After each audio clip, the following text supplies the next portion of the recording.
اس کی چتا پر کئی ٹین گھی کے ڈالے گئے تھے لیکن چتا آگ نہیں پکڑ رہی تھی۔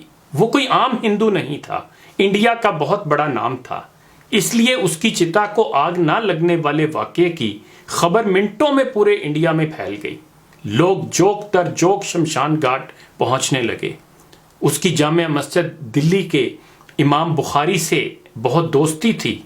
امام صاحب بھی یہ واقعہ سن کر فوراً شمشان گھاٹ پہنچے۔ انہوں نے اس کے لواحقین کو سمجھایا کہ اس کی ارتھی کو آگ نہیں لگے گی، چاہے پورے ہندوستان کا گھی اس پر ڈال دو، بہتر یہی ہے اسے دفنا دو۔ لہذا پہلی بار ایک ہندو کو جلائے بغیر شمشان گھاٹ کے اندر ہی دفن کرنا پڑا۔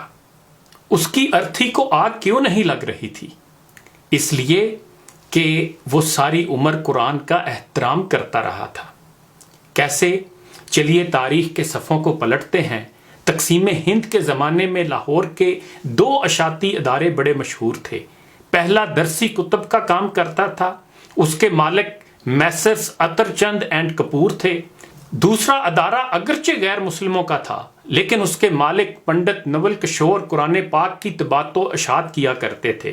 نول کشور نے احترام قرآن کا جو معیار مقرر کیا تھا وہ کسی اور ادارے کو نصیب نہ ہو سکا۔ نول کشور جی نے پہلے تو پنجاب بھر سے اعلیٰ ساکھ والے حفاظ اکٹھے کیے اور ان کو زیادہ تنخواہوں پر ملازم رکھا۔ احترام قرآن کا یہ عالم تھا کہ جہاں قرآن پاک کی جلد بندی ہوتی تھی وہاں کسی شخص کو خود نول کشور جی سمیت جوتوں کے ساتھ داخل ہونے کی اجازت نہیں تھی۔ 2 ایسے ملازم رکھے گئے تھے جن کا صرف اور صرف ایک ہی کام تھا کہ تمام دن ادارے کے مختلف کمروں کا چکر لگاتے رہتے تھے۔ کہیں کوئی کاغذ کا ایسا ٹکڑا جس پر قرآنی آیت لکھی ہوتی اس کو انتہائی عزت و احترام سے اٹھا کر بوریوں میں جمع کرتے رہتے، پھر ان بوریوں کو احترام کے ساتھ زمین میں دفن کر دیا جاتا۔ وقت گزرتا رہا، طباعت و اشاعت کا کام جاری رہا، پھر برِ صغیر کی تقسیم ہوئی، مسلمان ہندو اور سکھ نقل مکانی کرنے لگے۔ نول کشور جی بھی لاہور سے ترک سکونت کر کے نئی دہلی انڈیا چلے گئے۔ ان کے ادارے نے دلی میں بھی حسب سابق قرآن پاک کی طباعت و اشاعت کا کام شروع کر دیا۔ یہاں بھی قرآن پاک کے احترام کا وہی عالم تھا۔ ادارہ ترقی کا سفر طے کرنے لگا اور کامیابی کی بلندی پر پہنچ گیا۔ نول کشور جی بوڑھے ہوتے گئے اور اب گھر پر آرام کرنے لگے، جبکہ ان کے بچوں نے ادارے کا انتظام سنبھال لیا اور ادارے کی روایات کے مطابق قرآن حکیم کے ادب و احترام کا سلسلہ اسی طرح قائم رکھا۔ آخرکار نول کشور جی کا وقت آخر آ گیا اور وہ انتقال کر کے خالق حقیقی سے جا ملے۔ ان کی وفات پر ملک کے طول و عرض سے ان کے احباب ان کے ہاں پہنچے۔ ایک بہت بڑی تعداد میں لوگ ان کے کریا کرم میں شریک ہونے کے لیے شمشان گھاٹ پہنچے۔ ان کی ارتھی کو چتا پر رکھا گیا، چتا پر گھی ڈال کر آگ لگائی جانے لگی تو ایک انتہائی حیرت انگیز واقعہ ہوا۔ نول کشور جی کی چتا آگ نہیں پکڑ رہی تھی۔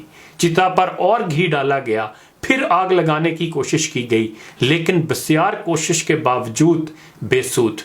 یہ ایک ناممکن اور ناقابل یقین واقعہ تھا، پہلے کبھی ایسا نہیں ہوا تھا۔ لمحوں میں خبر پورے شہر میں پھیل گئی کہ نول کشور جی کی ارتھی کو آگ نہیں لگ رہی۔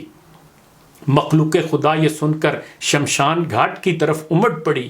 لوگ اپنی آنکھوں سے دیکھ رہے تھے اور حیران و پریشان تھے۔ یہ خبر جب جامع مسجد دلی کے امام بخاری تک پہنچی تو وہ بھی شمشان گھاٹ پہنچ گئے۔ نول کشور جی ان کے بہت قریبی دوست تھے اور وہ ان کے احترام قرآن کی عادت سے اچھی طرح واقف تھے۔ امام صاحب نے پنڈت جی کو مخاطب کرتے ہوئے کہا کہ آپ سب کی چتا جلانے کی کوشش کبھی کامیاب نہیں ہو پائے گی۔ اس شخص نے اللہ کی سچی کتاب کی عمر بھر جس طرح خدمت کی ہے، جیسے احترام کیا ہے، اس کی وجہ سے اس کی چتا کو آگ لگ ہی نہیں سکے گی، چاہے آپ پورے ہندوستان کا گھی چتا پر ڈال دیں۔ اس لیے بہتر ہے کہ ان کو عزت و احترام کے ساتھ دفنا دیجیے۔ چنانچہ امام صاحب کی بات پر عمل کرتے ہوئے نول کشور جی کو شمشان گھاٹ میں ہی دفنا دیا گیا۔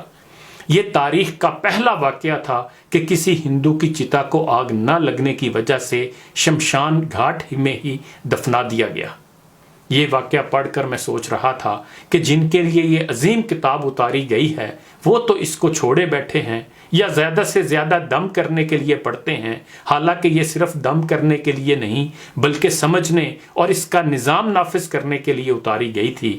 میں یہ بھی سوچ رہا تھا کہ دوسرے ممالک کے کچھ غیر مسلم اسلام دشمنی میں اس عظیم کتاب کو نظر آتش کر کے سمجھتے ہیں کہ بہت بڑا کام کر دیا، حالانکہ ایسی حرکات سے سوائے نفرت کے اور کچھ بھی حاصل نہیں ہونے والا ہوتا، اور چاند پر تھوکیں تو تھوک اپنے ہی چہرے پر گرتا ہے۔